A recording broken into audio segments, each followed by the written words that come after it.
I apologise for the lack of videos. It's just, I got nothing.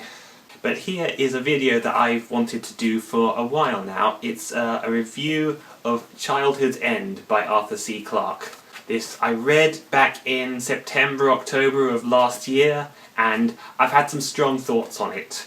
It's one of those books that really made me think. And without convenient access to a book group as an impromptu therapy session, I thought I'd share these thoughts with you, from one mind to another.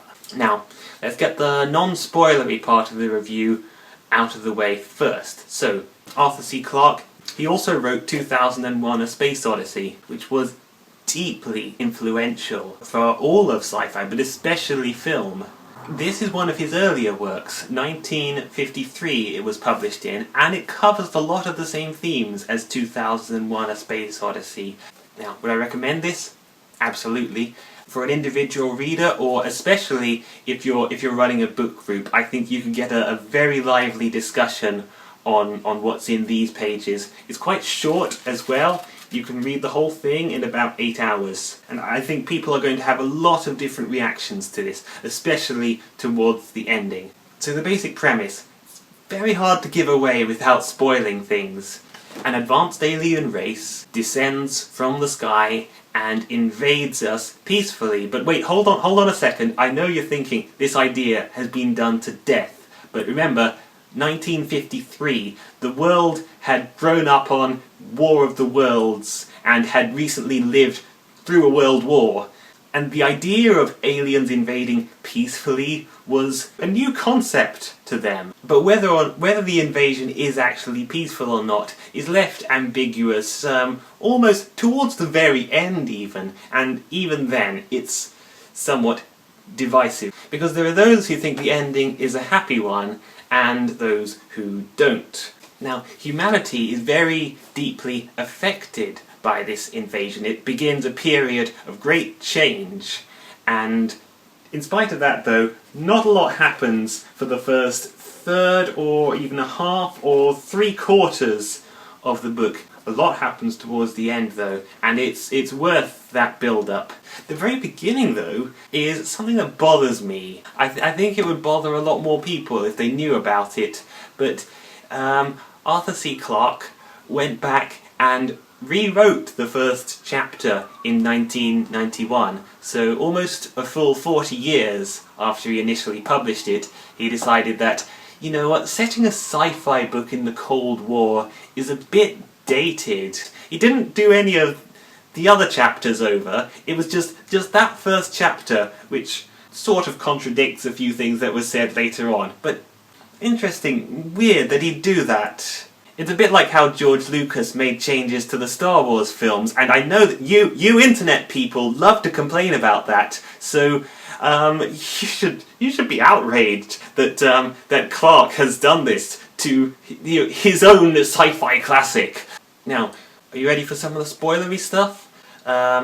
Mild spoilers from this point onward. Well, humanity under this race of aliens, the overlords, progresses into a kind of golden age. Like, there are no wars, people don't even need armies, there's no suffering or anything, no racism either. You can just use the N-word because it doesn't mean anything bad anymore. It's all just very eye-rollingly utopian. They just parked their ships over our cities, and then we were like, yeah, let's end all war now. Like, world peace, end to world hunger.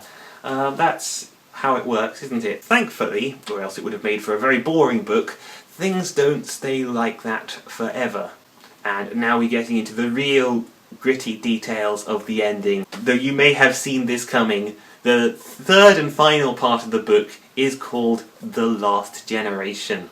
So, after a few generations, a child develops psychic powers, and then pretty soon it spreads to everyone under the age of 10. So these children are the next stage in humanity's evolution. They don't need to eat and sleep anymore, but they link their minds together to form a huge hive mind, like a collective organism.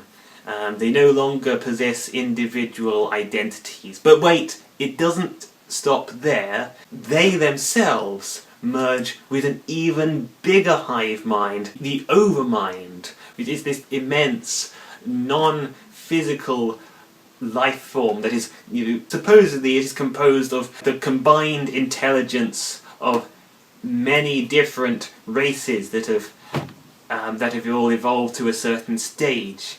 And so the overlords' grand plan was simply to look after humanity while they reached this final stage of their evolution. They were subservient to the overmind just as we were subservient to them. Once it consumes the evolved forms of humanity's last generation of children, there's nothing left. Humanity ceases to exist because its final act is giving birth to this generation of psychic freaks. Good job, humanity. Good job! And the overlords.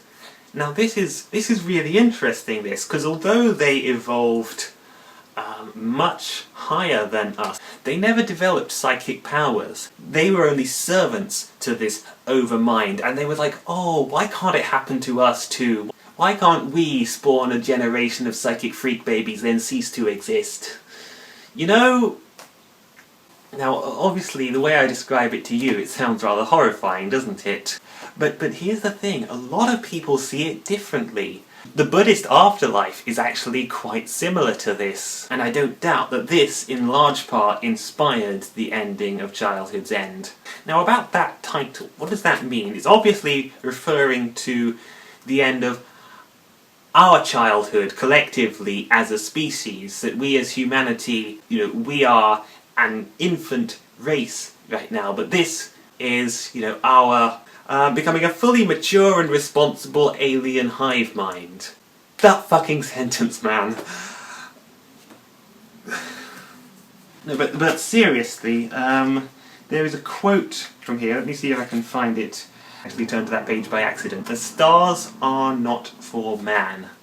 So, psychic powers aside, the overlords are better than us at pretty much everything, especially space travel. Like, it's established over a whole side plot that the best humanity's efforts can do to reach the stars are to stow away on an alien spaceship.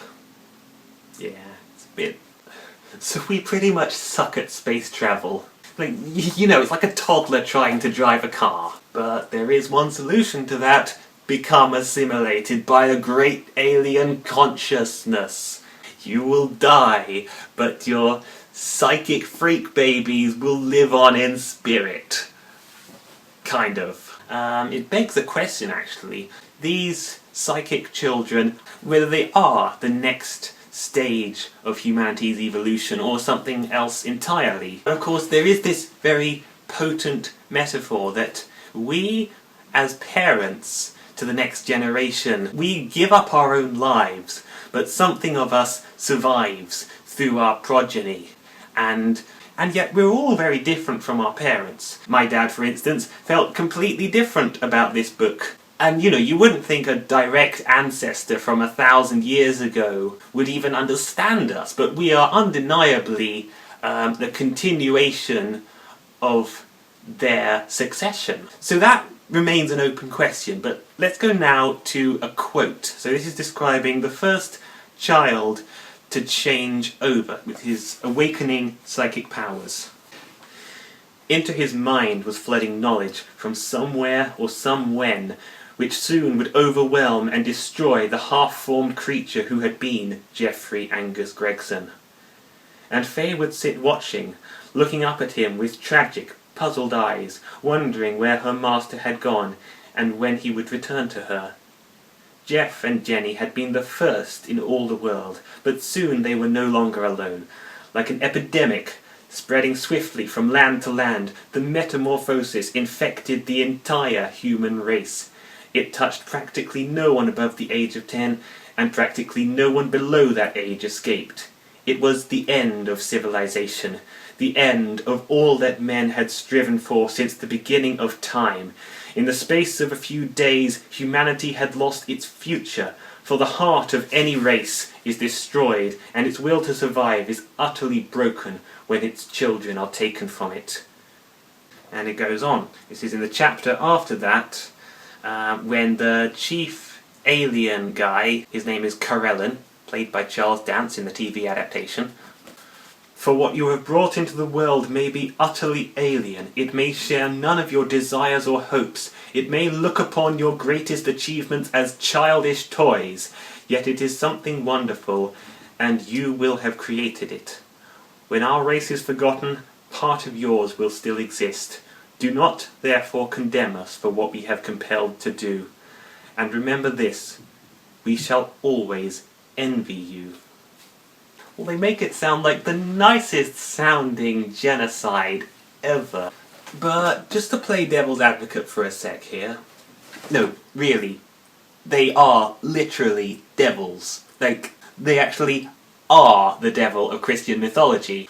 Surely an alien super consciousness has rights of its own. It'd be like, should we be allowed to exterminate a swarm of ants just so one human can live in their house comfortably? Of course. And it's the same principle whilst there are billions of us and only one alien overmind, we think. Its consciousness is simply that much greater and more capable of higher thought than all of our minds put together. And, you can't comprehend that. It's the same way as an ant can't comprehend us. Each ant is responsible for killing millions of invisible bacteria. Do they deserve to be alive too? Where does it stop? And that argument might make perfect sense, but try convincing an ant that you should be allowed to stomp on their nest. And, ultimately, I am a human, and I have a little bit of a pro-human bias. I will wholeheartedly oppose the systematic destruction of our entire world by an alien overmind. But still, you come back to the book's title. It's not the end, it's childhood's end. We don't die, we just become something greater than ourselves. Is that not worth striving for? Is that not worth dying for? No. If this is what growing up is like, I never want to grow up. Also, it is worth mentioning, if our evolution had gone unchecked, it would have supposedly wiped out this overmind, so there couldn't have been another option. It was either us or them. Sucks to be us. Because we couldn't even begin to mount a war with the puppet race of this overmind. That is how weak we are. Now, if we had mech suits equipped with drills and the power of spiral energy and the will to go beyond the impossible, then things might have turned out differently. But that will probably be the subject of my next fanfiction project. I'm serious. Speaking of fanfiction, there is going to be a TV miniseries of Childhood's End on the Syfy channel. And yes, I do consider Adaptations a form of fanfiction. Starring Charles Dance from Game of Thrones, you may know him as Tywin Lannister. I do think he'll be excellent in the role of Corellin, the main bad guy. And yes, in this he is quite obviously the villain. I've seen the trailer for it, there'll be a link to it somewhere in this video. And it looks like they're doing it as a straight horror, which I'm rather amused by. Yet I think I sort of miss the moral ambiguity that you get from the actual book, because I feel this has compelled me to make up my own mind, and I feel very assured in my opinion. And I mean, honestly, I am glad I read this, even though it has led me to question whether or not my life matters more than a swarm of ants. I will definitely be watching it when it comes out this December. I think now would be an excellent time to read the book, actually, since I just told you the entire plot. Although, for what it's worth, I actually read the plot summary of this one before I read the book. And I don't really think it ruined the surprise. I mean, it was still a surprise. Like I was reading it and thinking, surely they can't be doing what I already know is going to happen in the plot summary. Oh my god, they are! They actually are! They actually are doing this! To conclude though, it's easily the most memorable book I've read in the last year. And for all the right reasons. Like, it horrified me, yes, but I'm glad I'm not on the same page as the author. I'm glad I was able to form my own opinion, you know? It's like how I was explaining The Secret Door, one of my stories, to my housemate, and he was appalled for similar reasons, actually. And like, I'm glad that I elicited such a response, not because I strive to make my readers miserable, but because that in doing so I compelled him to have an original thought. And that's what I'd say to Arthur C. Clarke if I was alive today.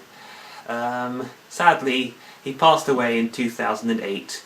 He was 90, so he saw so much change in his lifetime.